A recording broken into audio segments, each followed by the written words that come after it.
Om Namo Bhagavate Ramakrishnaya. Lessons for Life from Swami Jagadatmananji's inspiring book Learn to Live, Volume 2, Chapter 2, Love, the Great Wonder. In this episode, Love, Lifeblood of Family Life, Swami Jagadatmananji has discussed the salient features of two families, one family torn by greed and selfishness, the other family characterized by love, service, and harmony. Now let us listen to Swami Jagadatmananji's narration of the episode Love, Lifeblood of Family Life. That is a family rich with a palatial house, brimming with people. There is no dearth of any of the modern amenities or facilities, but the minds are divided by clefts of discontentment and discord. In the midst of abundance, there is scarcity of love, the binding force or the cementing factor. It is only the head of the family for whom there is an early morning. He finishes his daily routine and tries to wake up his sick wife to get a cup of coffee. Failing to wake her up after repeated attempts, he curses his fate and prepares his coffee himself. Grumbling, he finishes his bath and the morning rites of prayer and worship and tries to wake up the children who are still lying in bed. Being shaken off the delight of sleep, they grumble in anger. All this is routine. This is the prologue for the day's disorder and disarray. Oh, what a nuisance is this, going to work! They grumble while going out.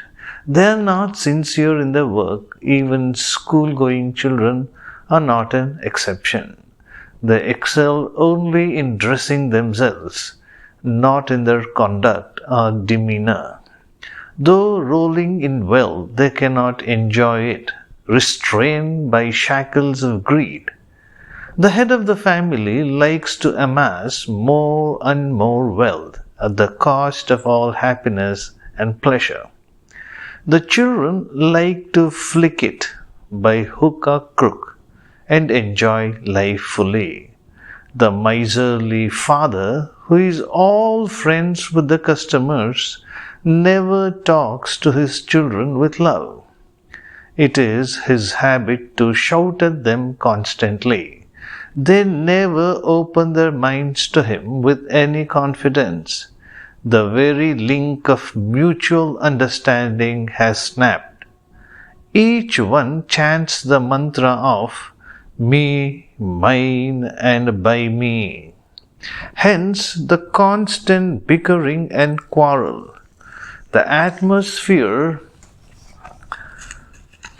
is full of fire and fury, din and sound, distrust and disharmony, jealousy and ill will. The members of the house are torn by dissent. The happiness and joy of the house has been washed away by the fury of their dissension. Accord and harmony in family life cannot be brought about by any of the articles of comfort or luxury in the house. Accord and harmony are the ripe fruit of mutual love. In the absence of love, the essence of family life is missing. The body is well attired, but there is no life within. Here is another family. Poverty rules everywhere. The house is dilapidated. The clothes are in tatters, but there is neatness everywhere. If a day passes without work, there is the risk of starvation. But there is no trace of discontent and dissent. There is a smile on everyone's face. There is the urge to live in harmony. Love has united them all. The father is a cook, but mother helps him in this by grinding condiments and such other tasks. Early morning, they leave for work after finishing the household work.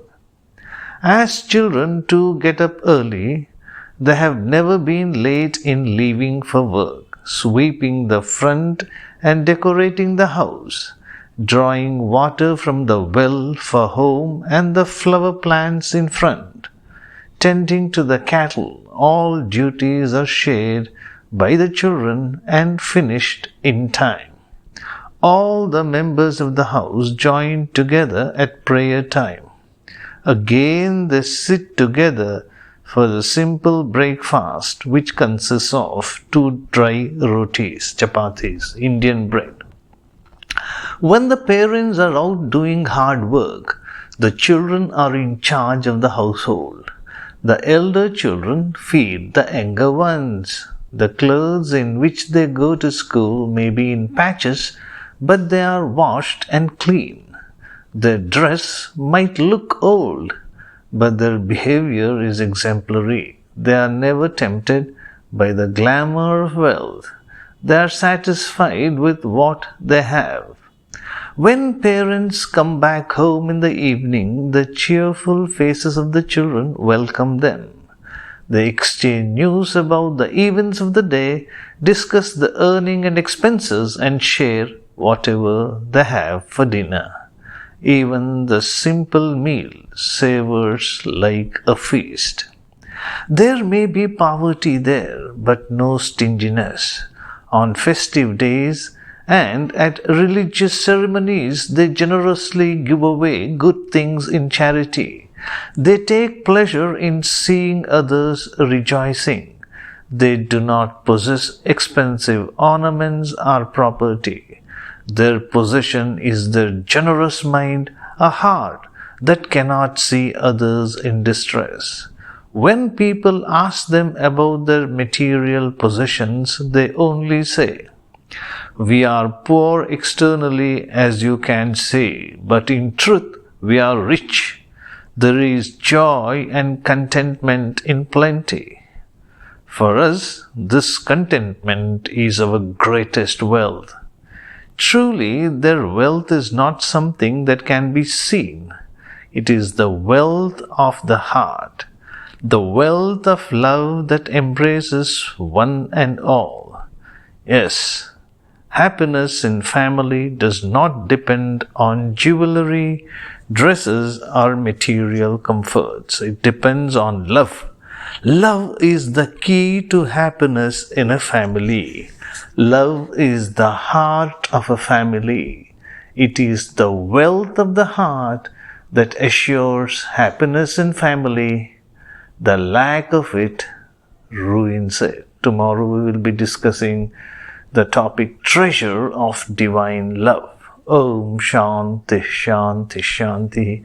Hari Om Tat Sat. Shri Ramakrishna Arpanamastu.